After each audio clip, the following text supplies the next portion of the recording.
Hi అండి, welcome back to my channel. ఈరోజు మన రెసిపీ వచ్చి పన్నీర్ బఠానీ కర్రీ అండి. చాలా టేస్టీగా ఉండే మన పన్నీర్ బఠానీ ఎలా చేసుకోవాలనేది చూద్దామండి. స్టవ్ మీద ఒక కడాయి పెట్టుకున్నామండి. అందులో ఆయిల్ హీట్ అయిన తర్వాత ఉల్లిపాయలు అనేది మనం వేసుకుంటామండి.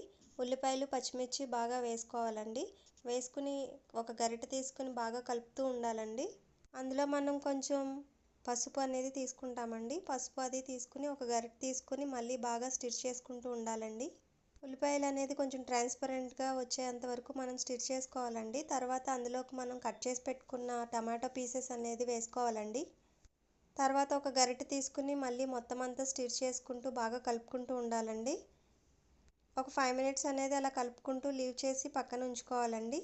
తర్వాత అందులో మనం తీసుకున్న బఠానీ అంతా వేసుకోవాలండి. నెక్స్ట్ అందులోకి మనం కట్ చేసి పెట్టుకున్న పన్నీర్ అనేవి తీసుకోవాలండి. పన్నీర్ పీసెస్ మొత్తం అన్ని కర్రీలోకి ట్రాన్స్ఫర్ చేసుకున్నామండి.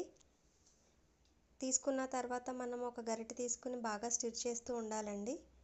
అవంతా కలిసేలాగా మనం గరిటెతో మొత్తం అంతా ఒకసారి స్టిర్ చేసుకుంటూ ఉండాలండి.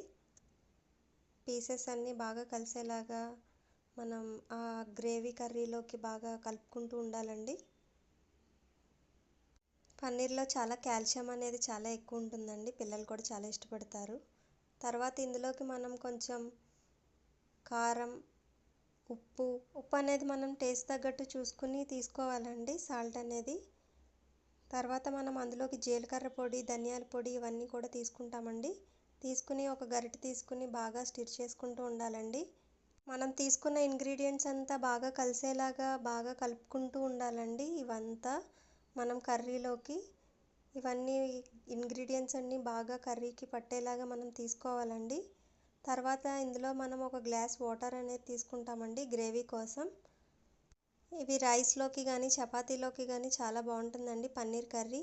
చిన్నపిల్లలు కూడా చాలా ఇష్టంగా తింటారండి పన్నీర్ కర్రీ అనేది. మనకి పన్నీర్ కర్రీలో ప్రోటీన్ అనేది చాలా ఎక్కువగా ఉంటుందండి. కాల్షియం కూడా చాలా ఎక్కువగానే ఉంటుందండి. బోన్ హెల్త్కి చాలా యూజ్ అవుతుంది. అండ్ టీత్ హెల్త్కి కూడా చాలా యూజ్ అవుతుందండి పన్నీర్ అనేది. ఇందులో ఉన్న బఠానీలో ఫైబర్ కూడా చాలా ఎక్కువ ఉంటుందండి. కంబైన్డ్గా తీసుకుంటే కనుక కాంబినేషన్ అనేది చాలా బాగుంటుందండి. వెయిట్ లాస్కి కూడా చాలా యూస్ఫుల్ అవుతుందండి పన్నీర్ కర్రీ అనేది. సో ఫైనల్గా మనకు వాటర్ అంతా ఇంకిపోయిన తర్వాత మన కర్రీ అనేది ఇలా రెడీ అవుతుందండి. నా వీడియోస్ కనుక నచ్చితే లైక్ చేసి కామెంట్ చేసి సబ్స్క్రైబ్ చేయండి.